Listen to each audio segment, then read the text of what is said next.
हरे कृष्णा, राधे राधे, जय श्री श्याम। दोस्तों, आज है निर्जला एकादशी। तो सबसे पहले आप सभी दोस्तों को निर्जला एकादशी की बहुत बहुत बहुत सारी बधाइयाँ। और अभी मैं करने जा रही हूँ निर्जला एकादशी व्रत की कथा। तो उसके लिए हाथ में तुलसी दल ले लेंगे, कथा करेंगे। और कथा करने के बाद में ये जो तुलसी दल है भगवान शालिग्राम जी के ऊपर चढ़ा देंगे। तो चलिए 2 मिनट भगवान का ध्यान करते हैं और इसके बाद व्रत की कथा शुरू कर लेते हैं। बोलो कृष्ण कन्हैया लाल की जय। ब्रजमन नारायण नारायण नारायण, लक्ष्मी नारायण नारायण नारायण, गोविंद नारायण नारायण नारायण, श्रीमन नारायण नारायण नारायण। बोलो गोविंद भगवान की जय। जेठ माह के जो शुक्ल पक्ष की एकादशी है, यह सबसे बड़ी एकादशी है और इसका फल सबसे अधिक होता है। एकादशी के दिन सूर्योदय से द्वादशी के सूर्योदय तक जल भी ग्रहण नहीं करना चाहिए, इसलिए इसे निर्जला एकादशी कहा जाता है। इस दिन मिट्टी के घड़े का, सुराही का, हाथ के पंखे का, अनाज का आदि का दान देने का विधान है। आज के दिन मीठा शरबत बांटने का विशेष महत्व है। युधिष्ठिर ने कहा, जनार्दन, अपरा का सारा महत्व मैंने सुन लिया है। अब जेठ माह के शुक्ल पक्ष की जो एकादशी है उसका वर्णन कीजिए। भगवान श्री कृष्ण बोले, राजन, इसका वर्णन व्यास जी करेंगे, क्योंकि ये संपूर्ण शास्त्रों के ज्ञाता और वेद वेदांतों के पारंगत विद्वान हैं। तब वेदव्यास जी कहने लगे, दोनों पक्षों की एकादशी को भोजन ना करें। द्वादशी के दिन स्नान आदि से पवित्र होकर फूलों से भगवान केशव की पूजा अर्चना करके नित्य कर्म समाप्त होने के पश्चात पहले ब्राह्मण को भोजन दें, अंत में स्वयं भोजन करें। यह सुनकर भीमसेन बोले, परम बुद्धिमान पितामह, मेरी उत्तम बात सुनिए। राजा युधिष्ठिर, माता कुंती, द्रौपदी, अर्जुन, नकुल, सहदेव ये सब एकादशी को भोजन नहीं करते हैं तथा मुझसे भी हमेशा यही कहते हैं कि भीमसेन, तुम भी एकादशी को भोजन ना करो, किंतु मैं इन लोगों से यही कह दिया करता हूँ कि मुझसे भूख नहीं सही जाती है। भीमसेन की बात सुनकर व्यास जी ने कहा, यदि तुम्हें स्वर्ग लोक की प्राप्ति प्रिय है और नरक को दूषित समझते हो तो दोनों पक्षों की एकादशी को भोजन न करना। भीमसेन बोले, महाबुद्धिमान पितामह, मैंने आपके सामने सच्ची बात कही है।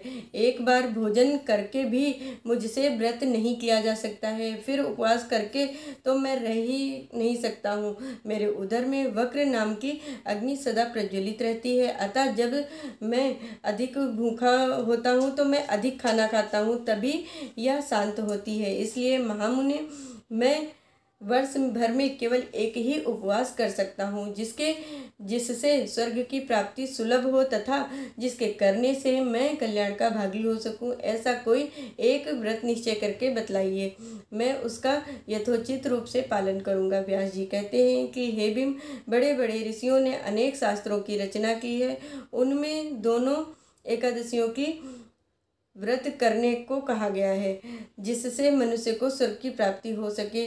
फिर भी भीम वृष और मिथुन संक्रांति के सूर्य में जेठ माह के शुक्ल पक्ष की एकादशी होती है, उसे निर्जला एकादशी कहते हैं। तुम उस दिन निर्जल व्रत करो, केवल कुल्ला या आचमन के लिए ही मुख में जल डाल सकते हो, उसको छोड़कर और किसी भी प्रकार का जल बुद्धिमान पुरुष मुख में न डाले, अन्यथा व्रत भंग हो सकता है। एकादशी को सूर्योदय से लेकर द्वादशी के सूर्योदय तक मनुष्य को जल त्याग करना चाहिए और यह व्रत पूर्ण करना चाहिए। तदंतर द्वादशी के दिन निर्मल प्रभात काल में स्नान करके ब्राह्मणों को विधि पूर्वक जल और स्वर्ण का दान करें। इस प्रकार सब कार्य पूर्ण करके जितेंद्रिय पुरुष ब्राह्मणों के साथ भोजन करें। वर्ष भर में जितनी भी एकादशियां होती हैं उन सब का फल निर्जला एकादशी से मनुष्य को प्राप्त होता है, इसमें तनिक भी संदेह नहीं है। शंख चक्र और गदा धारण करने वाले भगवान केशव ने मुझसे कहा था, यदि मानव सबको छोड़कर मात्र एक मेरी शरण में आ जाए और एकादशी को निराहार रहे तो वह सब पापों से छूट जाएगा। एकादशी का व्रत करने से मनुष्य के पास विशालकाय, विकराल आकृति वाले और काले रंग वाले दंड पासधारी भयंकर यमदूत नहीं जाते हैं।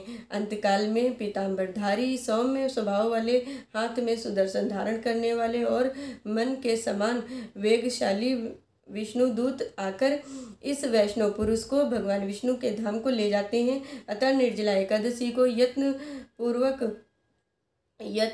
पूर्वक उपवास करना चाहिए। तुम भी सब पापों की शांति के लिए यत्न पूर्वक उपवास कर भगवान श्री हरि की पूजा करो। जो मनुष्य उस दिन जल के नियम का पालन करता है वह पुण्य का भागी होता है।